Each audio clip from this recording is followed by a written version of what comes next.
আসসালামু আলাইকুম ওয়া রাহমাতুল্লাহি ওয়া বারাকাতুহু। প্রিয় পরিণত চ্যানেলের বন্ধুরা, আশা করি আল্লাহ পাকের অশেষ মেহেরবানিতে আপনারা সকলে ভালো আছেন। উমাইর ইবনে ওয়াহাব ইসলাম গ্রহণের পর আমার কাছে কোনো কোনো পুত্রের চেয়ে বেশি প্রিয় হয়ে গেছে ওমর ইবনুল খাত্তাব রাদিয়াল্লাহু আনহু।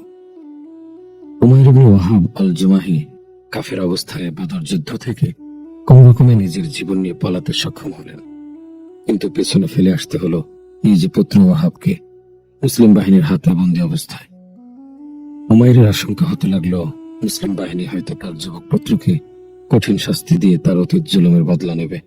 সে নিজে মক্কার জীবনে রাসূল সাল্লাল্লাহু আলাইহি সাল্লামের উপর এবং তার সাহাবীদের উপর প্রচুর জুলুম করেছে। কোনো এক দুপুরে উমাইর বাইতুল্লাহ শরীফে গেলেন কাবার তাওয়াফ করা এবং দেবদেবীর শুভ দৃষ্টি কামনার উদ্দেশ্যে। দেখলেন সাফওয়ান ইবনে উমাইয়া হাতিমে কাবার অন্তর্ভুক্ত ইসমাইলি পাথরের পাশে বসে আছেন। উমাইর তার কাছে এগিয়ে গিয়ে বললেন, সুপ্রভাত হে কুরাইশের সর্দার। সাফওয়ান বললেন, সুপ্রভাত আবু ওয়াহাব। এসো দুদণ্ডে বসে একটু সুখ দুঃখের কথা বলি। আলাপ আলোচনার মাধ্যমে আমাদের এই দুঃসময়ের বেদনা কিছুটা লাঘব হবে। উমাইর বসে পড়লেন সাফওয়ানের সম্মুখে। দুজনে মিলে স্মৃতিচারণ করতে লাগলেন বদর যুদ্ধের এবং সেখানে তাদের ভয়াবহ অগ্লানিকর পরাজয়ের। তারা মুহাম্মদ ও তার সঙ্গীদের হাতে তাদের বন্দীদের সংখ্যা গণনা করলেন।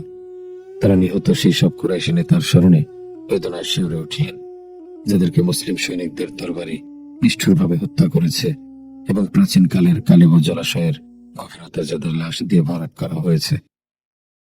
এরপর সাফওয়ান ইবনে উমাইয়া হতাশার দীর্ঘ নিঃশ্বাস ছেড়ে টেনে টেনে বললেন, লাইসা ওয়াল্লাহি ফিল আইশি খায়রুম বা'দাহুম।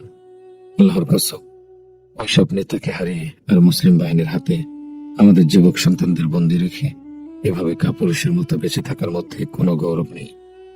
উমাইর বললেন, সত্যি তুমি একেবারে যথার্থ কথাটি বলেছ। এরপর তিনি কিছুক্ষণ নীরব থেকে বললেন, এই কাবার প্রভুর কসম করে বলছি, আমার ঘাড়ে যদি কঠিন ঋণের বোঝা না থাকতো যা শোধ করতে আমি অক্ষম, এবং যদি না থাকতো আমার পরিবার ও সন্তানাদি, আমার অবর্তমানে যাদের অনাহারে অনিরাপত্তাহীনতায় ধুকে ধুকে মরতে হবে, তাহলে আমি এখনই ছুটে গিয়ে মোহাম্মদকে খতম করে দিতাম। তার কর্মকাণ্ডকে চিরতরে স্তব্ধ করে দিয়ে তার জ্বালানো আগুন থেকে জাতিকে চিরস্থায়ী মুক্তির ব্যবস্থা করে ফেলতাম।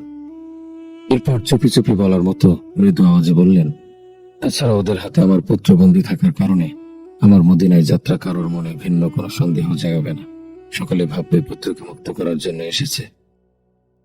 সাফওয়ান ইবনে উমাইয়া উমাইর ইবনে ওয়াহাবের কথা এবং কথার মধ্য দিয়ে প্রকাশিত জিঘাংসাকে গণ্য করলেন এক সোনালী সুযোগ হিসেবে। তিনি চাইলেন না এই সুযোগ হাতছাড়া হোক।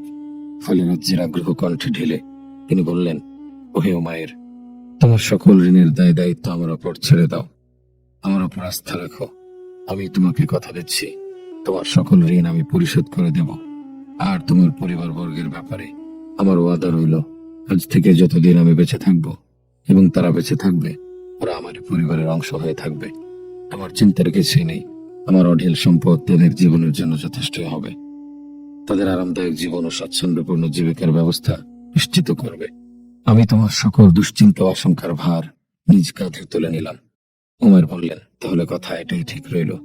তোমার আমার এই চুক্তির কথা গোপন রেখো, কেউ যেন এ কথা জানতে না পারে। সাফওয়ান বললেন, কথা দিলাম, এ কথা কেউ জানতে পারবে না। উমাইর বাইতুল্লাহ থেকে নিজ বাড়ির উদ্দেশ্যে বেরিয়ে পড়লেন। মুহাম্মদ সাল্লাল্লাহু আলাইহি সাল্লামের বিরুদ্ধে তার অন্তরে জ্বলতে থাকা প্রতিশোধের আগুন আজকের আলোচনায় দ্বিগুণ উত্তাপ ছড়াতে থাকলো। এই যে সংকল্প বাস্তবায়নের উদ্দেশ্যে প্রস্তুতি গ্রহণ শুরু করলেন। তার এই মদিনার সফরকে সেখানের কারোর সন্দেহ করার আশঙ্কাও নেই, কারণ মুসলিমদের হাতে বন্দীদের মুক্ত করার জন্য তাদের আত্মীয় স্বজনদের মদিনায় এসে যাওয়া ধারা চালু ছিল। উমাইর ইবনে ওয়াহাবের নির্দেশে তার তরবারে আরো শানিত করা হলো এবং তাতে মাখানো হলো বিষ। বাহন প্রস্তুত করে তার সম্মুখে পেশ করা হলে তিনি চড়ে বসলেন তার পিঠে। হত্যার গোপন পরিকল্পনা আর হিংসার আগুন বুকে নিয়ে রওনা দিলেন মদিনার অভিমুখে। উমাইর পৌঁছে গেলেন মদিনায়। রাসূলকে খোঁজার উদ্দেশ্যে মসজিদে নববীর দিকে এগিয়ে গেলেন। মসজিদের গেটের কাছে পৌঁছার পর তিনি বসিয়ে দিলেন তার বাহন, নেমে পড়লেন উটের পিঠ থেকে। ঠিক সেই মুহূর্তে ওমর ইবনুল খাত্তাব রাদিয়াল্লাহু আনহু কয়েকজন সাহাবীর সঙ্গে মসজিদে নববীর সদর দরজায় বসেছিলেন। তারা আলোচনা করছিলেন বদর যুদ্ধ এবং যুদ্ধে কুরাইশদের চরম পরাজয়, তাদের নিহত নেতৃবৃন্দ ও যুদ্ধবন্দীদের নিয়ে। তারা স্মরণ করছিলেন মুসলিম মুহাজির ও আনসারদের বীরত্বপূর্ণ অবদানের কথা, কৃতজ্ঞ হচ্ছিলেন নিজেদের প্রতি আল্লাহর সাহায্য নেমে আসার কারণে, শুকরিয়া আদায় করছিলেন শত্রুদের পরাজয়, আহত নিহত ও বন্দিত্বের লাঞ্ছনার কারণে।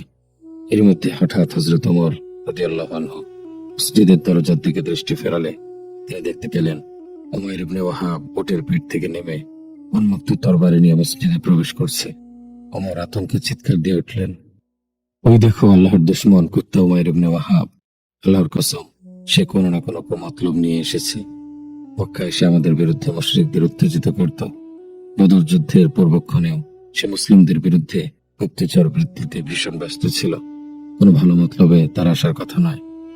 তিনি সঙ্গীদের বললেন, তোমরা রাসূলুল্লাহ সাল্লাল্লাহু আলাইহি সাল্লামের কাছে চলে যাও, চতুর্দিক থেকে তাকে ঘিরে রাখো, তার নিরাপত্তা জোরদার করো, সর্বোচ্চ সতর্ক থাকো। এই কুচক্রী শয়তানটা যেন কোনো দুর্ঘটনা ঘটাতে না পারে।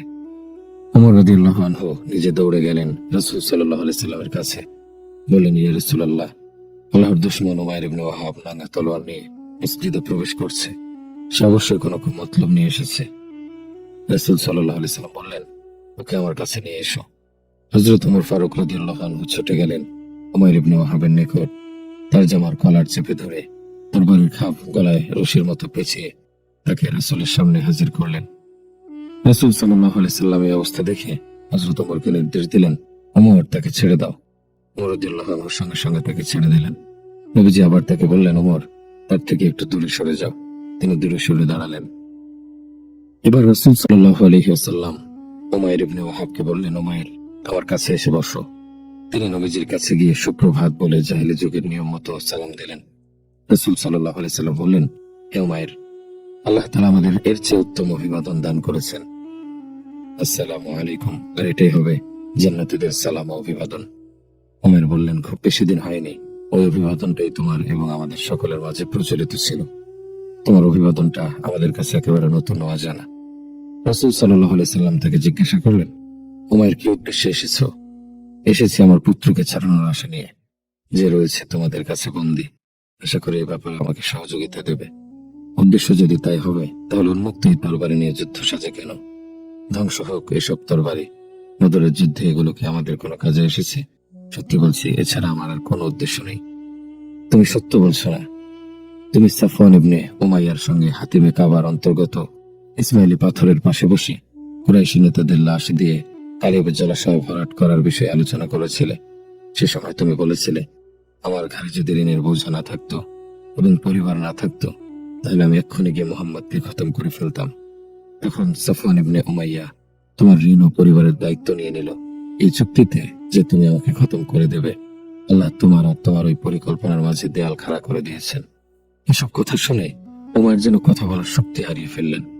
বেশ কিছু সময় রাসূলের মুখের দিকে হা করে নির্বাক তাকিয়ে থেকে বললেন, আশহাদু আন্নাকা লা রাসূলুল্লাহ। আমি তৃপ্ত কণ্ঠে ঘোষণা করছি যে আপনি আল্লাহর রাসূল, এতে কোনো সন্দেহ নেই। তিনি বলতে লাগলেন, হে আল্লাহর রাসূল, আপনার কাছে যে ওহী নাজিল হতো এবং আমাদের আপনি আসমানের যেসব খবর শোনাতেন, সেসব বিষয়ে আমরা সর্বদা আপনাকে মিথ্যাবাদী বলে সাব্যস্ত করতাম। কিন্তু সাফওয়ান ইবনে উমাইয়ার সঙ্গে আমার যে আলাপ আলোচনা হয়েছে, সেটা শুধু আমরা দুজনে জানি। আমরা ছাড়া সেটা আর কেউই জানে না। আমি আল্লাহর নামে শপথ করে বলছি, আমার মাঝে সন্দেহাতীত বিশ্বাস ওই একদিন জন্ম নিয়েছে, যেটা আল্লাহ আপনাকে জানিয়ে দিয়েছেন। অতএব প্রাণ খুলে প্রশংসা করছি ওই আল্লাহর, যিনি আমাকে ইসলামের সত্য সঠিক পথে পরিচালনার উদ্দেশ্যে আপনার নিকট টেনে এনেছেন। সঙ্গে সঙ্গে তিনি পড়লেন, আশহাদু আল্লা ইলাহা ইল্লাল্লাহ ওয়া আশহাদু আন্না মুহাম্মাদান আবদুহু ওয়া রাসূলুহু। আমি সাক্ষ্য দিচ্ছি যে আল্লাহ ছাড়া আর কোনো মাবুদ নেই, আরও সাক্ষ্য দিচ্ছি যে মুহাম্মদ তার বান্দা ও রাসূল।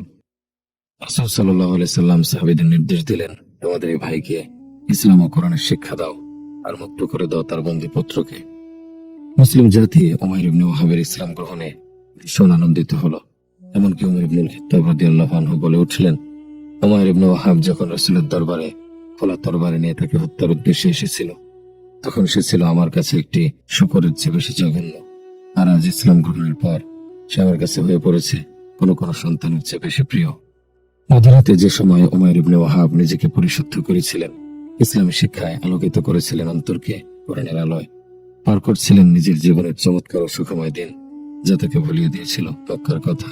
এবং মক্কায় ফেলে আসা পরিবারের কথা। মক্কায় সেই মুহূর্তে সফওয়ান ইবনে উমাইয়া মনে মনে নানা রকম সুখ স্বপ্নের জাল বিস্তার করছিলেন।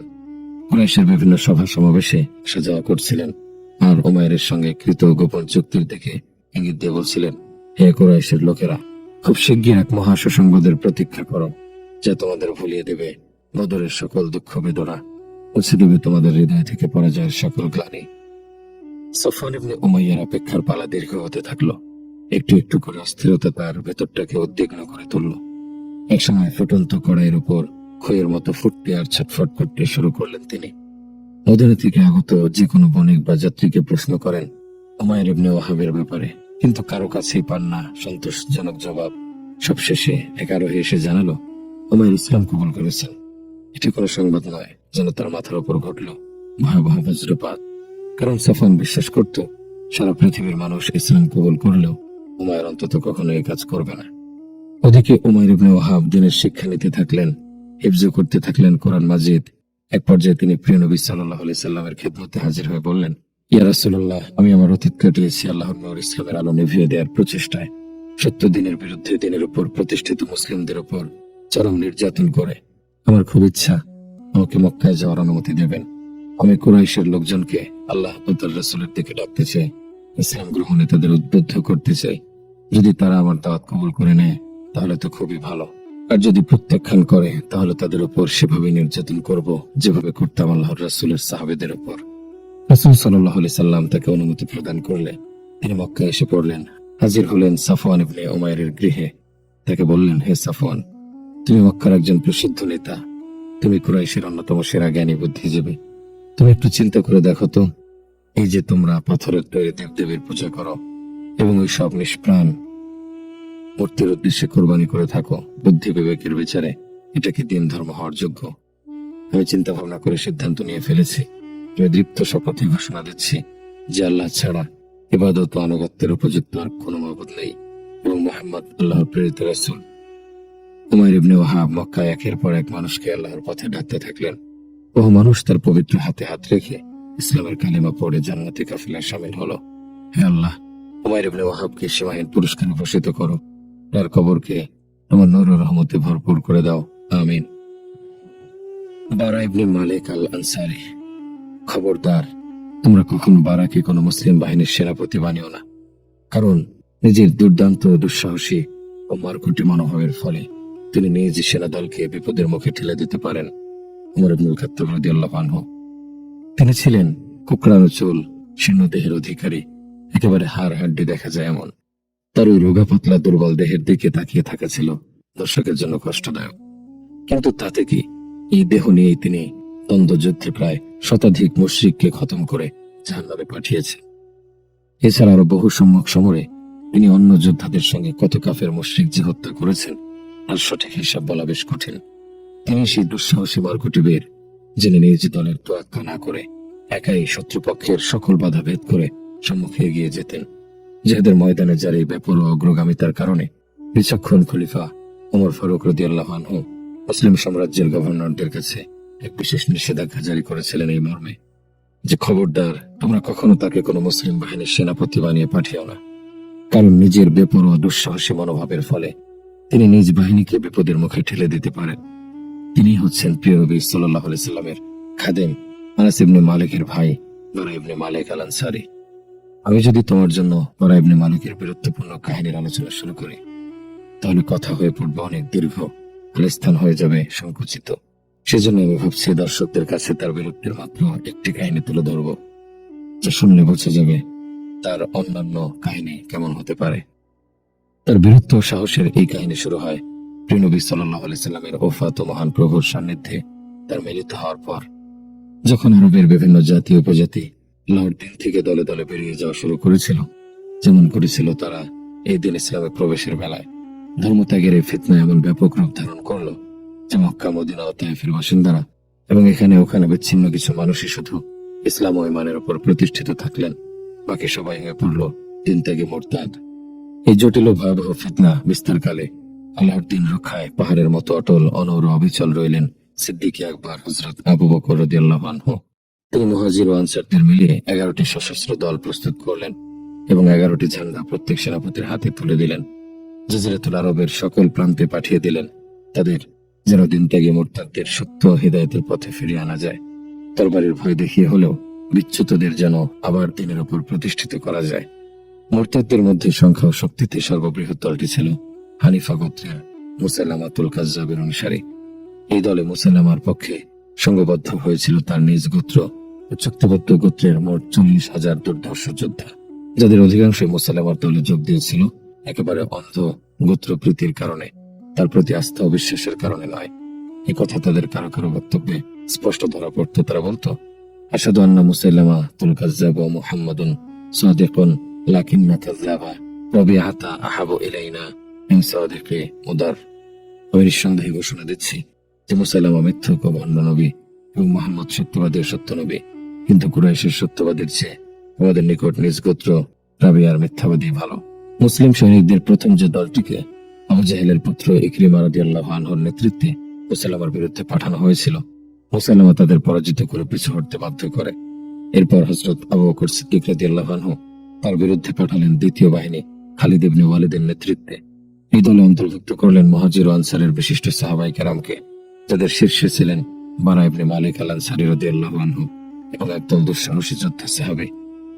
নজদের ইয়ামামা প্রান্তরে খালিদ ইবনুল ওয়ালিদ এবং মুসাইলামাদের বাহিনীর মাঝে শুরু হলো প্রচন্ড রক্তক্ষয়ী যুদ্ধ। অল্প সময়ের মধ্যে মুসাইলামার বাহিনী ময়দান নিজেদের নিয়ন্ত্রণে নিয়ে ফেলল। বিজয়ের পাল্লা ঝুঁকে রইল তাদের দিকে। মুসলিম বাহিনীর অবস্থা হয়ে পড়ল শোচনীয়। তাদের পায়ের নিচ থেকে মাটি যেন সরে যেতে থাকলো। তারা নিজ নিজ অবস্থান থেকে পিছু হটতে বাধ্য হলো। মুসাইলামার লোকজন খালিদ ইবনুল ওয়ালিদের বিশাল তাঁবুতে ঢুকে পড়ে তার খুঁটিগুলো উপড়ে ফেলল এবং তার স্ত্রীকে হত্যা করে ফেলত, যদি না তাদেরই একজন স্ত্রী হত্যা কাপুরুষোচিত অন্যায় কর্ম বলে তাদেরকে বাধা দান করত। এতক্ষণে মুসলিম বাহিনী ভয়াবহ ও শোচনীয় পরাজয়ের সম্ভাবনা আজ করতে পারল। এই আশঙ্কা চরমভাবে তাদের অনুভূতিতে আঘাত আনল যে আজ মুসাইলামার কাছে যদি তাদের পরাজয় ঘটে, তাহলে আর কখনো ইসলামের পক্ষে দাঁড়ানোর জন্য কোথাও কেউ থাকবে না। শিরক মুক্ত জাজিরাতুল আরবে এক অদ্বিতীয় লা শারীকা আল্লাহর ইবাদত করার কাউকে খুঁজে পাওয়া যাবে না। হযরত খালিদ ইবনুল ওয়ালিদ নিজ দাবুর শত্রুদের দ্বারা আক্রান্ত হওয়ায় দলে চড়ে উঠলেন। ঝোড়ো হাওয়ার গতিতে তিনি সেনা দলের সর্বত্র ছুটতে থাকলেন। ছোট বড় সকল ত্রুটি বিচ্যুতি চিহ্নিত করে সেগুলো মাথায় রেখে দল পুনর্গঠন করলেন। প্রধান ও স্বতন্ত্র পরিচিতি বজায় রেখে তিনি সেনা দলকে আলাদা আলাদা বিভাগে ভাগ করলেন। ফলে মুসলিম বাহিনীর মধ্যে মুহাজির পৃথক হলো আনসার থেকে, মরুচারী বেদুইন যোদ্ধা দল শহরে যোদ্ধাদের থেকে আলাদা হলো। এমনকি বিভিন্ন গোত্রীয় যোদ্ধাদের নিজ নিজ গোত্র প্রধানের অধীন করে দেওয়া হলো। তারই হাতে গোত্রীয় পতাকা তুলে দিয়ে তাকে করা হলো উপপ্রধান। এসব করা হলো যেন যুদ্ধের ময়দানে প্রত্যেক দল উপদল নিজেদের অস্তিত্ব রক্ষার স্বার্থে শত্রুর বিরুদ্ধে মরণপণ লড়াই চালিয়ে যায় এবং শত্রু বাহিনীর আক্রমণ কোন দলে বা উপদলে হচ্ছে সেটা নির্ণয় করে সহজে ব্যবস্থা নেওয়া যায়। দুই দলের মাঝে আবার শুরু হলো তুমুল যুদ্ধ, যার কোনো নজির ইতিপূর্বে আর দেখা যায়নি। এবার মুসলিম বাহিনীর চিত্র একেবারেই ভিন্ন। তারা দুশমনের উপর ঝাঁপিয়ে পড়ল জীবন বাজি রেখে। মুসলিম বাহিনীর ঝলসে ওঠা মুজাহিদদের আক্রমণে দলে দলে মুসাইলামার মুরতাদ বাহিনীর লাশ পড়তে থাকলো। ইয়ামামার প্রান্তর লাশের স্তূপে পরিণত হলো। কিন্তু এত অধিক লাশ চোখে দেখেও মুসাইলামার লোকজনের মাঝে কোনো ভাবান্তর হলো না। যুদ্ধের ময়দানে পাহাড়ের মতো অবিচল থেকে তারা যুদ্ধ চালিয়ে যেতে লাগলো। মুসলিম মুজাহিদরা বিস্ময়কর অপূর্ব শৌর্য বীর্য ও বাহাদুরের এমন পরাকাষ্ঠা দেখালেন যা একত্র করলে বীরত্বের এক মহাকাব্য রচিত হয়ে যাবে। এই যে সাবেত ইবনে কায়েস আনসারদের পতাকাবাহী, তিনি ভাবছেন আজই আমি শহীদ হয়ে যাব।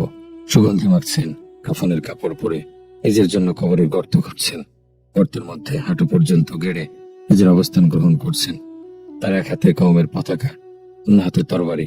মরণজয়ী মুজাহিদের আবেগ নিয়ে লড়াই করতে করতে শত্রুর আক্রমণ ঠেকাতে ঠেকাতে একসময় শহীদ হয়ে মাটিতে লুটিয়ে পড়লেন। এই ময়দানেরই অন্য একটি চিত্র ওমর ইবনুল খাত্তাব রাদিয়াল্লাহু আনহুর ভাই যায়েদ ইবনুল খাত্তাব মুজাহিদ বাহিনীকে চিৎকার করে আহ্বান করছেন, আমার মুসলিম মুজাহিদ ভাইয়েরা, দাঁত কামড়ে নিজেদের আদর্শে মজবুত থাকো। শত্রুকে নিপাত করতে করতে সম্মুখে এগিয়ে যাও। আল্লাহর শপথ, তোমাদের কাছে এটাই আমার সর্বশেষ আহ্বান। আজ হয়তো মুসাইলামাকে খতম করব, নয়তো আমি নিজেই খতম হয়ে যাব। আল্লাহর কাছে গিয়ে নিজের অক্ষমতার ওজর তুলে ধরব। এ কথা বলেই তিনি শত্রু বাহিনীর উপর বীর বিক্রমে ঝাঁপিয়ে পড়লেন। বহু শত্রু সেনা নিপাত ঘটিয়ে একসময় নিজের কসম পূর্ণ করে শাহাদাতের সিঁড়ি বেয়ে আল্লাহর দরবারে পৌঁছে গেলেন। এই ময়দানের আরো এক মুজাহিদের নাম সালিম। তিনি আবু হুযায়ফার মুক্তদাস। তার দায়িত্ব ছিল মুহাজিরদের পতাকা। তার ব্যাপারে কওমের সকলে আশঙ্কা করতে লাগলো শত্রুর আক্রমণের মুখে হয়তো তিনি অনড় থাকতে পারবেন না, অথবা হয়তো যে কোনো প্রকার দুর্বলতা তার কাছ থেকে প্রকাশ পাবে। এ কারণে সকলে মিলে তাকে জানালেন, আমাদের ভয় হচ্ছে আপনার এদিক থেকে আমরা আক্রান্ত হব। এ কথা শুনে তিনি বললেন, আমার এদিক থেকে যদি তোমাদের শরীরে একটি আঘাত লাগে তবে বুঝবে আমার চেয়ে নিকৃষ্ট হাফিজে কোরআন একজনও নেই। এ কথা বলেই তিনি ঝাঁপিয়ে পড়লেন আল্লাহর দুশমনদের উপর। নির্ভীক আক্রমণ চালিয়ে দুর্দান্ত লড়াই করলেন। প্রতিপক্ষ মুরতাদ বাহিনীর তরবারির আঘাতে ক্ষতবিক্ষত হলেন। ইসলামের পতাকা সমুচ্চ রেখেই একসময় শহীদ হয়ে গেলেন। কিন্তু সেদিন সকল মুজাহিদের এমন বিস্ময় জাগানো বীরত্ব একেবারে ম্লান হয়ে যায় বারা ইবনে মালিকের বীরত্বের পাশে। সেনাপতি খালিদ ইবনে ওয়ালিদ যখন মনে করলেন লড়াই এখনই চূড়ান্ত পরিণতির দিকে গড়াবে, উভয় পক্ষের সংঘর্ষ এখন একেবারে তীব্র আকার ধারণ করেছে, তখন তিনি বারা ইবনে মালিকের উদ্দেশ্যে হাত ছাড়লেন, হে আনসারী নওজওয়ান, শত্রু বাহিনীর বিরুদ্ধে চূড়ান্ত আঘাত হানো, আল্লাহর দুশমনদের খতম করে দাও। বারা ইবনে মালিকের রক্ত যেন টকবক করে ফুটতে লাগলো। তিনি নিজ কওম আনসারদের দৃষ্টি আকর্ষণ করে বললেন, হে আনসারী ভাইয়েরা, তোমাদের কেউ যেন মদিনায় ফিরে যাওয়ার চিন্তা না করে। আজকের পর তোমাদের জন্য কোনো মদিনা থাকবে না। চূড়ান্ত লক্ষ্য থাকবে শুধুমাত্র লা শারিকা আল্লাহর তাওহীদকে সমুন্নত করা। এরপর একমাত্র গন্তব্য হবে জান্নাত। তিনি চূড়ান্ত হামলা করলেন মুরতাদ মুশরিকদের উপর। তার সঙ্গে একযোগে হামলা করলেন সকল আনসার মুজাহিদ। বারা ইবনে মালিক দুর্বিনীত দুর্দান্ত আক্রমণ চালিয়ে একাই দুশমনদের সারি ভেদ করে সামনে এগোতে থাকলেন। দুশমনদের গর্দানে তরবারির কোপ মারতে মারতে চারিদিকে লাশের স্তূপ জমা করে ফেললেন। মুসাইলামা এবং তার বাহিনীর পায়ের নিচে যেন ভূমিকম্প শুরু হয়ে গেল। কোন রকমে যান বাঁচানোর আশায় তারা সদল বলে ঢুকে পড়ল সেই বাগানে, যা অগণিত লাশের স্তূপ জমা হওয়ার কারণে সেই দিনের পর ইতিহাসে প্রসিদ্ধ হয়েছে লাশের বাগান নামে। এই লাশের বাগানটি ছিল বেশ প্রশস্ত পরিসর এবং উঁচু দেয়াল ঘেরা। মুসাইলামা এবং তার হাজার হাজার সৈনিক সেখানে ঢুকে এই বাগানের ছোট বড় সকল দরজা দিল বন্ধ করে।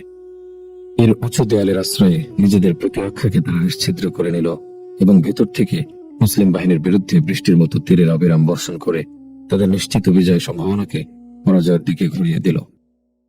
ময়দানের নতুন পরিস্থিতি অর্থাৎ মুসলিম বাহিনীর পরাজয় সম্ভাবনার ভয়াবহতা আজ করে সামনে এগিয়ে এলেন দুর্দান্ত দুঃসাহসী বীর সেনানী বারা ইবনে মালিক আল আনসারী রাদিয়াল্লাহু আনহু। তিনি গ্রহণ করলেন এমন এক অবিশ্বাস্য কৌশল, যার বদৌলতে আল্লাহ তাআলা মুসলিম বাহিনীকে দান করলেন চূড়ান্ত বিজয়, আর মুরতাদ ও ভণ্ড নবীর দলকে দিলেন চিরতরে খতম করে। বারা ইবনে মালিক শক্ত সামর্থ্য কয়েকজন যোদ্ধাকে নির্দেশ দিয়ে বললেন, আমাকে একটি ঢালের উপর বসিয়ে বর্ষার ফলায় উঁচু করে বাগানের ভেতরে প্রধান ফটকের কাছে নিক্ষেপ করো। এতে দ্বার রক্ষীদের হাতে হয়তো আমার জীবন যাবে, শহীদ হব, নইলে আমি তোমাদের জন্য দরজা খুলে দেব। তোমরা ঢুকতে পারলেই এর মধ্যে আশ্রয় নেওয়া ভণ্ড নবী ও তার বাহিনীকে চিরতরে খতম করে দেবে। চোখের পলকে বারা একটি ঢালের উপর বসে পড়লেন। তিনি ছিলেন হালকা পাতলা শীর্ণদেহী। অনেকগুলো বর্ষার আগা দিয়ে উঁচু করে লাশের বাগানে তাকে নিক্ষেপ করা হলো। তিনি উপর থেকে বজ্রপাতের মতো নেমে দ্বার রক্ষীদের সঙ্গে মরণপণ লড়াই করে তাদের 10 জনকে খতম করে জাহান্নামে পাঠিয়ে দিলেন এবং সঙ্গে সঙ্গে খুলে দিলেন দরজা। পঙ্গপালের মতো সেদিক দিয়ে হাজার হাজার মুজাহিদ প্রবেশ করে ঝড়ের গতিতে মুসাইলামার প্রায় 20,000 সৈনিককে হত্যা করে পৌঁছে গেলেন মুসাইলামার কাছে। অবিলম্বে তাকেও হত্যা করে পাঠানো হলো জাহান্নামে। কিন্তু এই ঘটনার মহানায়ক বারা ইবনে মালিককে দেখা গেল তীর তরবারি বর্ষা বল্লমের প্রায় 80টা আঘাতে জর্জরিত হয়ে জীবন মৃত্যুর সন্ধিক্ষণে উপনীত। অবিলম্বে তাকে চিকিৎসার উদ্দেশ্যে স্থানান্তর করা হলো। স্বয়ং সেনাপতি খালিদ ইবনে ওয়ালিদ দীর্ঘ 1 মাস তার চিকিৎসা ও সেবা শুশ্রূষায় ব্যয় করলেন। অবশেষে এই যুদ্ধের বিজয়, যার মাধ্যমে আল্লাহ তাআলা দান করলেন সেই মহাবীর বারা ইবনে মালিক আল আনসারী রাদিয়াল্লাহু আনহুকে, আল্লাহ তাআলা পূর্ণ আরোগ্য দান করলেন। তিনি সম্পূর্ণ সুস্থ হয়ে উঠলেন। বারা ইবনে মালিক আল আনসারী রাদিয়াল্লাহু আনহুর অন্তর শহীদী মৃত্যুর আকাঙ্ক্ষায় ছটফট করতে থাকলো। যে শাহাদাত লাভের সুযোগ তার হাতছাড়া হয়েছে লাশের বাগানে। প্রাণবীর সঙ্গে গিয়ে মিলিত হওয়ার বাসনা আর শাহাদাতের পেয়ালা পান করার আকাঙ্ক্ষা বাস্তবায়নের স্বপ্নে তিনি একটির পর একটি যুদ্ধের ময়দানে ছুটতে থাকেন। এভাবে একদিন এসে গেল পারস্য নগরী তুস্তার বিজয়ের দিন। পারস্যবাসীরা তুস্তার নগরীর একটি সুউচ্চ দুর্ভেদ্য দুর্গে গিয়ে আশ্রয় নিল। উচ্চতা ও দুর্ভেদ্যতার কারণে যেহেতু সেই দুর্গের ভেতরে আক্রমণ পরিচালনা সম্ভব ছিল না, ফলে মুসলিম বাহিনী ওই দুর্গের চতুর্দিক দিয়ে নিশ্ছিদ্র অবরোধ প্রতিষ্ঠা করল। খাদ্য পানীয় সহ সকল জীবন উপকরণ সরবরাহ ব্যবস্থা রুদ্ধ হলো। অবরোধ যখন দীর্ঘ হলো, পারস্যবাসীদের জন্য চতুর্মুখী বিপদ যখন ঘনীভূত হলো, তখন তারা দুর্গের উপর থেকে লোহার শিকল ঝুলিয়ে দিতে থাকলো, যার সঙ্গে আটকানো থাকতো আগুনে পোড়ানো উত্তপ্ত টেটার মতো লোহার আংটা। সেটা মুসলিমদের গায়ে বেঁধিয়ে উপরে টেনে তোলা হচ্ছিল, হয় মৃত লাশ অথবা মৃতপ্রায় অবস্থায়। অনুরূপ একটি আংটা বিদ্ধ হলো আনাস ইবনে মালিকের দেহে। বারা ইবনে মালিক নিজ ভাইয়ের এই দৃশ্য দেখে দুর্গের দেয়ালে লাফ দিয়ে ভাইকে বিদ্ধ করা শিকলটি শক্ত করে এক হাতে ধরে অন্য হাতে জ্বলন্ত আংটা খুলতে লেগে গেলেন। জ্বলন্ত আংটার উত্তাপে তার হাত পড়ে ধোঁয়া উঠতে লাগলো। তিনি সেদিকে ভ্রুক্ষেপ করলেন না। ভাইকে আংটা মুক্ত করে যখন নিচে নামলেন, তখন তার হাতও কবজিতে ছিল শুধু হাড্ডি, গোশতের কোনো চিহ্ন সেখানে ছিল না। বারা ইবনে মালিক আল্লাহর কাছে শাহাদাতের জন্য এই যুদ্ধে বিশেষভাবে প্রার্থনা করেছিলেন, যা আল্লাহ তাআলা কবুল করেছিলেন। ফলে এখানে তিনি শাহাদাতের অমেয় সুধা পান করে মহান আল্লাহর সান্নিধ্যে চলে গেলেন। আল্লাহ তাআলা জান্নাতে বারা ইবনে মালিক আল আনসারীর মুখ উজ্জ্বল ও আলোকিত করুন, তার চক্ষুকে শীতল ও শান্তিময় করুন। প্রিয় নবী সাল্লাল্লাহু আলাইহি সাল্লামের সান্নিধ্য সুখ দ্বারা তিনি তার প্রতি প্রীত ও সন্তুষ্ট হন এবং তাকেও করে দেন প্রীত ও সন্তুষ্ট। আমিন। সুমামা ইবনে উসাল কুরাইশের বিরুদ্ধে অর্থনৈতিক অবরোধ আরোপকারী ব্যক্তিত্ব। হিজরতের ৬ষ্ঠ বর্ষে রাসূলুল্লাহ সাল্লাল্লাহু আলাইহি সাল্লাম দাওয়াত ইলাল্লাহ, আল্লাহর দিকে মানুষকে আহ্বানের পরিসর আরো প্রশস্ত করার সংকল্প করলেন। এই উদ্দেশ্যে আরব অনারবের বিভিন্ন রাজা বাদশাদের কাছে তিনি ৮টি পত্র লিখে পাঠালেন। যাদের উদ্দেশ্যে চিঠি লেখা হয়েছিল তাদের অন্যতম ব্যক্তিত্ব ছিলেন সুমামা ইবনে উসাল আল হানাফি। কারণ সুমামা ছিলেন জাহিলি যুগে আরবের এক বিখ্যাত নেতা, হানিফা গোত্রের একজন নামকরা সর্দার এবং ইয়ামামার একজন দুর্দান্ত প্রতাপশালী বাদশাহ। সুমামা নবীজি সাল্লাল্লাহু আলাইহি সাল্লামের পত্র তার ছেলের সঙ্গে এবং অগ্রাহ্যের মানসিকতা গ্রহণ করলেন। আত্মহমিকা তাকে পেয়ে বসল। তিনি চিন্তা করলেন, আমি এত বড় বাদশাহ, আমার কাছে পত্র লেখার সাহস মোহাম্মদ কোথায় পেল? ফলে সত্য ও কল্যাণের আওয়াজ শুনতে তিনি অক্ষম ও বধির হয়ে গেলেন। হিংসা ও হত্যার প্রবৃত্তি তার ঘাড়ে সওয়ার হলো। রাসূল সাল্লাল্লাহু আলাইহি সাল্লামকে হত্যা করে তার মিশনকে চিরতরে স্তব্ধ করে দেওয়ার জন্য তাকে উত্তেজিত করে তুলল। তিনি মদিনায় এসে রাসূলকে চিরতরে খতম করার সুযোগ সন্ধান করতে লেগে গেলেন। নবীজি সাল্লাল্লাহু আলাইহি সাল্লামকে একবার অসাবধান অবস্থায় পেয়ে গেলেন। তিনি কুৎসিত জঘন্য অপকর্মটি করতে উদ্যত হয়েছিলেন, কিন্তু আল্লাহ তাআলা তার নবীকে রক্ষা করলেন এভাবে যে শেষ মুহূর্তে তার চাচা তাকে নিজ সংকল্প থেকে নিবৃত্ত করে ফেললেন। কিন্তু সুমামা রাসূলকে হত্যার সংকল্প থেকে নিবৃত্ত হলেও সাহাবায়ে কেরামকে হত্যার সংকল্প থেকে নিবৃত্ত হলেন না। সুতরাং তাদের হত্যা করার উদ্দেশ্যে সুযোগের অপেক্ষা করতে থাকলেন। একসময় সুযোগ পেয়ে কয়েকজন সাহাবীকে অত্যন্ত নিষ্ঠুর ও নির্দয়ভাবে হত্যা করে গোপনে ইয়ামামায় পালিয়ে গেলেন। রাসূল সাল্লাল্লাহু আলাইহি সাল্লাম এভাবে গুপ্ত হামলায় সাহাবায়ে কেরামের নিহত হওয়াতে অত্যন্ত ব্যথিত হলেন এবং এই হত্যাকাণ্ডের শাস্তি স্বরূপ হত্যাকারীদের হত্যা করা বৈধ বলে প্রকাশ্যে ঘোষণা দিলেন। অল্প কিছুদিন পরেই সুমামা ইবনে উসাল বাইতুল্লাহ তাওয়াফ ও উমরা আদায়ের সংকল্প করলেন। এই উদ্দেশ্যে তিনি ইয়ামামা থেকে মক্কার পথে বেরিয়ে পড়লেন। কাবার তাওয়াফ করবেন এবং দেবদেবীর নামে পশু বলি দেবেন। মনে মনে এই আনন্দ স্বপ্ন দেখতে দেখতে তিনি পৌঁছে গেলেন মদিনার কাছাকাছি। মদিনার সন্নিকটে পৌঁছার সঙ্গে সঙ্গে সুমামা অকল্পনীয় এক বিপদের মুখে পড়ে গেলেন। বিষয়টি ছিল, গুপ্ত হামলায় কয়েকজন সাহাবী নিহত হওয়ার পরপরই প্রিয় নবী সাল্লাল্লাহু আলাইহি সাল্লাম সাহাবীদের সজাগ ও সতর্ক থাকার নির্দেশ দিয়েছিলেন। এছাড়াও তিনি যে কোনো ব্যক্তি বা গোষ্ঠীর আতর্কিত আক্রমণ থেকে নবগঠিত রাষ্ট্র মদিনাকে এবং এর নাগরিকদের রক্ষার উদ্দেশ্যে গঠন করেছিলেন বেশ কয়েকটি সশস্ত্র দল, যারা মদিনার প্রবেশ পথ ও অলিগলিতে সতর্ক পাহারা ও টহল দিতে থাকত। সেই রকমের একটি টহল দল মদিনার সন্নিকটে সুমামার গতিবিধি সন্দেহজনক মনে করে নাচিনি থেকে বন্দী করে মদিনায় নিয়ে আসে এবং মসজিদে নববীর একটি খুঁটির সঙ্গে বেঁধে রাখে, যেন নবীজি সাল্লাল্লাহু আলাইহি সাল্লাম নিজে বন্দী সম্পর্কে জেনে ফয়সালা করেন। এরপর কোনো এক কাজে নবীজি সাল্লাল্লাহু আলাইহি সাল্লাম বাড়ি থেকে বেরিয়ে মসজিদের দিকে আসেন। প্রবেশ করতে গিয়ে তিনি সুমামাকে খুঁটির সঙ্গে বাধা দেখে বিস্মিত হয়ে পড়লেন। সাহাবীদের প্রশ্ন করলেন, তোমরা কি জানো কাকে ধরে এনেছ? তারা সরলতার সঙ্গে জানালেন, না ইয়া রাসূলুল্লাহ, ইনি সুমামা ইবনে উসাল আল হানাফি। যা হোক, তোমরা বন্দীর সঙ্গে উত্তম আচরণ করো।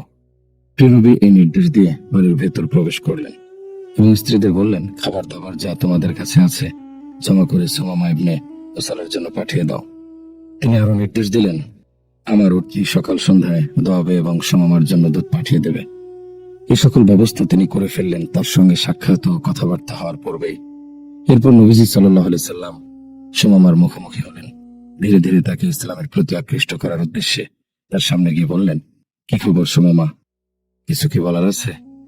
আমার খবর ভালো হে মুহাম্মদ, বলার কথা আমার এতটুকুই যে আমাকে যদি হত্যা করতে চাও, হত্যার শাস্তি হিসেবে আমি অবশ্যই তার উপযুক্ত। সুতরাং আমাকে হত্যা করলে তোমার বিরুদ্ধে বলার কিছু নেই। আর যদি খুনের অপরাধ ক্ষমা করে আমার প্রতি অনুগ্রহ করো, তবে সেটাও বৃথা যাবে না। আজীবন কৃতজ্ঞ একজন মানুষ তোমার এই দয়া স্মরণ রাখবে। আর যদি মুক্তিপণ নিয়ে আমাকে ক্ষমা করতে চাও, তবে পরিমাণটা শুধু মুখ দিয়ে বলো, তোমার চাহিদা 16 আনা পূর্ণ করা হবে। রাসূল সাল্লাল্লাহু আলাইহি সাল্লাম পরের 2 দিন তাকে আর কিছু বললেন না। যথারীতি তার জন্য খাদ্য, পানীয়, উটনীর দুধ সরবরাহ চালু রাখা হলো। পরের দিন নবীজি সাল্লাল্লাহু আলাইহি সাল্লাম তাকে আবার জিজ্ঞাসা করলেন, কি খবর সুমামা, কিছু কি তুমি বলতে চাও? নতুন কিছু আমার বলার নেই, বলার মতো যা ছিল পূর্বেই বলে ফেলেছি। যদি তুমি দয়া করতে চাও, তবে সেটা হবে যথার্থই একজন কৃতজ্ঞ ব্যক্তির প্রতি দয়া। আর যদি হত্যা করতে চাও, তবে সেটাও হবে যথার্থ অপরাধী যোগ্য শাস্তি। আর যদি তুমি রক্তপান চাও, তবে শুধু তোমার মুখটা একবার খোলো, তোমার চাহিদার সবটুকুই পূর্ণ করে দেওয়া হবে। রাসূল সাল্লাল্লাহু আলাইহি সাল্লাম আবারও তাকে ওভাবে আপন হালে ছেড়ে দিলেন। পরের দিন আবার এসে তাকে একইভাবে প্রশ্ন করলেন, হে সুমামা, কিছু কি তোমার বলার আছে? আমার বলার যা ছিল সবই তো তোমার কাছে বলেছি। তুমি যদি দয়া পরবশ হয়ে আমাকে ক্ষমা করো, তাহলে সারা জীবন আমি তোমার কৃতজ্ঞ থাকব। যদি আমাকে হত্যা করো, আমি তারই উপযুক্ত। আর যদি অর্থের বিনিময়ে আমাকে ক্ষমা করতে চাও, তবে তুমি যা চাইবে আমি তাই তোমাকে দিতে রাজি আছি। রাসূল সাল্লাল্লাহু আলাইহি সাল্লাম এবার সাহাবীদের দিকে তাকিয়ে নির্দেশ দিলেন, সুমামার বন্ধন খুলে দাও। তারা সুমামার বন্ধন খুলে তাকে মুক্ত করে দিলেন। সুমামা মসজিদে নববী থেকে বের হলেন এবং মদিনার উপকণ্ঠে বাকিয়ের সন্নিকটে অবস্থিত একটি খেজুর বাগানের নিকট পৌঁছে দেখলেন বাগানের মধ্যে একটি মিষ্টি পানির ঝর্ণা। নিজের বাহন থামিয়ে নেমে পড়লেন সেখানে। পানিতে নেমে সুন্দরভাবে গোসল করে পবিত্র হলেন। আবার একই পথ ধরে মসজিদে ফিরে এলেন। মসজিদে ঢুকে একদল সাহাবীর সম্মুখে দাঁড়িয়ে স্পষ্ট ঘোষণা দিলেন, আশহাদু আল্লা ইলাহা ইল্লাল্লাহ ওয়া আশহাদু আন্না মুহাম্মাদান আবদুহু ওয়া রাসূলুহু। আমি সাক্ষ্য দিচ্ছি যে আল্লাহ ছাড়া কোনো মাবুদ নেই, এবং আরো সাক্ষ্য দিচ্ছি যে মুহাম্মদ তার বান্দা এবং তার রাসূল। রাসূল সাল্লাল্লাহু আলাইহি সাল্লামের নিকট এগিয়ে এসে বললেন, হে মুহাম্মদ, আল্লাহর কসম, এই পৃথিবীতে আপনার চেয়ে ঘৃণিত মানুষ আমার কাছে আর কেউ ছিল না। অথচ আজ আমার কাছে এই পৃথিবীর সর্বাধিক প্রিয় মানুষ হয়ে গেছেন আপনি। আল্লাহর কসম, আপনার ধর্মের চেয়ে বেশি ঘৃণিত আমার কাছে আর কোনো ধর্ম ছিল না। অথচ আজ আপনার ধর্মই আমার কাছে হয়ে গেছে পৃথিবীর সর্বাধিক প্রিয় ধর্ম। আল্লাহর কসম, আপনার শহর ছিল আমার কাছে পৃথিবীর সর্বাধিক ঘৃণিত ও নিকৃষ্ট শহর। অথচ সেটাই আজ আমার কাছে হয়ে গেছে পৃথিবীর সর্বশ্রেষ্ঠ ও সর্বাধিক প্রিয় শহর। এরপর পরই তিনি জিজ্ঞাসা করলেন, আমি তো আপনার বেশ কজন সাহাবীকে হত্যা করেছি। সে অপরাধের জন্য আমাকে কি করতে বলেন? কি করলে আমার মুক্তি মিলবে? দয়া নবী তাকে আশ্বস্ত করে বললেন, লা তাসরিবা আলাইকা ইয়া সুমামাতু ফাইন্নাল ইসলামা ইউজিব্বু মা ক্বাবলা। হে সুমামা, তুমি ইসলাম কবুল করে নিয়েছো বলে পূর্বের কোনো অপরাধের জন্য তুমি আর অভিযুক্ত নও, কারণ ইসলাম পূর্বের সকল অপরাধ মিটিয়ে দেয়। তিনি সুমামাকে সে সকল কল্যাণ, মর্যাদা ও ফজিলতের সুসংবাদ শোনালেন ইসলাম গ্রহণের কারণে আল্লাহ যেগুলোর অধিকারী তাকে করেছেন। নবীজির জবান মোবারক থেকে ওই শুভ সংবাদ শুনে তার চোখ মুখে আনন্দ ঝিলিক মেরে উঠল। অতীত অপরাধের প্রায়শ্চিত্তের মনোভাব থেকে তিনি স্বতঃস্ফূর্তভাবে বলে উঠলেন, আমি আপনার যতজন সাহাবীকে হত্যা করেছি, এবার তার কয়েক গুণ বেশি কাফেরকে হত্যা করে ক্ষতিপূরণ করব। আমি শপথ করছি, এখন থেকে আপনার ও আপনার দিনের সাহায্যের জন্য সর্বদা হাজির থাকবে আমার দলবল, আমার শক্তি, অস্ত্রবল। এমনকি প্রয়োজন হলে আমার জীবন ও আপনার যে কোনো খেদমতের জন্য উৎসর্গ করতে প্রস্তুত থাকব। এরপর তিনি প্রশ্ন করলেন উমরা আদায় প্রসঙ্গে, ইয়া রাসূলুল্লাহ, আপনার লোকেরা আমাকে ধরে এনেছে এবং এর মাধ্যমে আমার খুলে গেছে সৌভাগ্যের দুয়ার, আলহামদুলিল্লাহ। কিন্তু আমি ইয়ামামা থেকে বেরিয়েছিলাম উমরা পালনের উদ্দেশ্যে। এ ব্যাপারে আমার জন্য আপনার নির্দেশ কি? আমি কি উমরা পালন করতে পারবো? রাসূল সাল্লাল্লাহু আলাইহি সাল্লাম তাকে নির্দেশ দিয়ে বললেন, হ্যাঁ, তুমি উমরা আদায় করতে পারবে, তবে আল্লাহর আদেশ ও রাসূলের শেখানো পন্থায়। এরপর তাকে উমরা পালনের ইসলামের নীতি শিখিয়ে দেওয়া হলো। সুমামা যখন কাবার প্রবেশ পথ পর্যন্ত পৌঁছলেন, সেখানে ঢুকতে ঢুকতে আকাশ বাতাস প্রকম্পিত করে পড়তে থাকলেন, লাব্বাইক আল্লাহুম্মা লাব্বাইক, লাব্বাইক লা শারীকা লাক লাব্বাইক, ইন্নাল হামদা ওয়ান নি'মাতা লাকা ওয়াল মুলক লা শারীকা লাক। পৃথিবীর বুকে তিনি সেই প্রথম গর্বিত মুসলিম যিনি লাব্বাইক পড়তে পড়তে বাইতুল্লাহতে প্রবেশ করেছেন। কুরাইশের লোকেরা লাব্বাইকের ধ্বনি শুনতে পেয়ে ভীত ক্রুদ্ধ হয়ে ছুটে এলো। সকলেই তরবারিগুলো খাপ থেকে বের করে আওয়াজের উৎস খুঁজতে থাকলো। সেই আওয়াজ তারা চিরতরে স্তব্ধ করে দিতে চায়। যা তাদের প্রতিষ্ঠিত রীতিনীতির বিরুদ্ধে যুদ্ধ ঘোষণা করেছে। মুশরিক কুরাইশের লোকেরা যখন এগিয়ে এলো সুমামার দিকে, তিনি তখন গর্বিত দৃষ্টিতে তাদের দিকে তাকিয়ে আরো উঁচু আওয়াজের আহ্বায়ক পড়তে থাকলেন। এতে কুরাইশে এক তরুণ এগিয়ে গেল তাকে তীর ছুড়ে হত্যার উদ্দেশ্যে। কয়েকজন নেতা তার দুই হাত চেপে ধরে বলল, আরে গাধা, জানো এটা কে? তিনি হচ্ছেন ইয়ামামার বাদশাহ সুমামা ইবনে উসাল। তার সঙ্গে যদি সামান্যতম দুর্ব্যবহার কেউ করো, তাহলে আমাদের খাদ্য রসদ সব বন্ধ হবে, না খেয়ে আমাদের ধুকে ধুকে মরতে হবে। এই কথা শুনে সকলেই তরবারি খাপবদ্ধ করে সম্ভ্রমের সঙ্গে সুমামার কাছে এগিয়ে গেল। বিশ্বরে জিজ্ঞাসা করলো, কি হলো তোমার হে সুমামা? তুমি কি নিজের আর বাপদাদার ধর্ম ত্যাগ করে বেধর্মী হয়ে গেলে? বেধর্মী হইনি, পৃথিবীর সর্বশ্রেষ্ঠ ধর্ম মুহাম্মাদের ধর্মের অনুসারী হয়েছি। এরপর তিনি একটু দম নিয়ে বললেন, তোমরা সবাই ভালো করে শুনে রাখো, এই পবিত্র ঘরের প্রভুর কসম খেয়ে বলছি, আমি ইয়ামামা ফিরে যাওয়ার পর তোমরা গমের একটি দানা কিংবা একটি খাদ্য কণাও পাবে না, যতক্ষণ তোমাদের প্রথম থেকে শেষ ব্যক্তিটি পর্যন্ত মুহাম্মদ সাল্লাল্লাহু আলাইহি সাল্লামের অনুসরণ না করবে। সুমামা ইবনে উসাল কুরাইশের সকলের চোখের সামনে দাপটের সঙ্গে ইসলামের নিয়মে উমরা করলেন, কুরবানি করলেন আল্লাহর নামে, দেবদেবীর নামে নয়। এরপর ফিরে গেলেন নিজ দেশ ইয়ামামায়। তিনি সকলকে আহ্বান জানালেন কুরাইশের খাদ্য রসদ বন্ধ করে দিতে। বাদশার এই আহ্বান দেশময় প্রচার হলে ইয়ামামার জনগণ প্রিয় বাদশার নির্দেশ মেনে মক্কাবাসীর খাদ্য রসদ বন্ধ করে দিল। সুমামা ইবনে উসাল কুরাইশের বিরুদ্ধে যে অবরোধ আরোপ করলেন তা ধীরে ধীরে ভয়ঙ্কর রূপ নিল। দ্রব্যমূল্য অস্বাভাবিক বেড়ে গেল, মানুষের মাঝে ক্ষুধা ও দুর্ভিক্ষ ছড়িয়ে পড়ল। ক্ষুধার যাতনা এবং ভবিষ্যতের চিত্র ভেবে তারা অস্থির হয়ে পড়ল।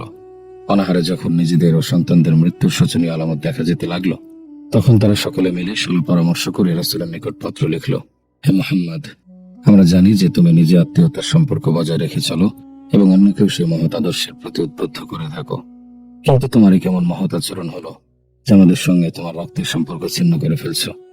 যুদ্ধের ময়দানে আমাদের বাপদাদাকে তো তরবারির আঘাতে নিঃশেষ করেছ, আর এখন আমাদের সন্তানদের দুর্ভিক্ষ আর অনাহারে মারার আয়োজন সম্পন্ন করেছ।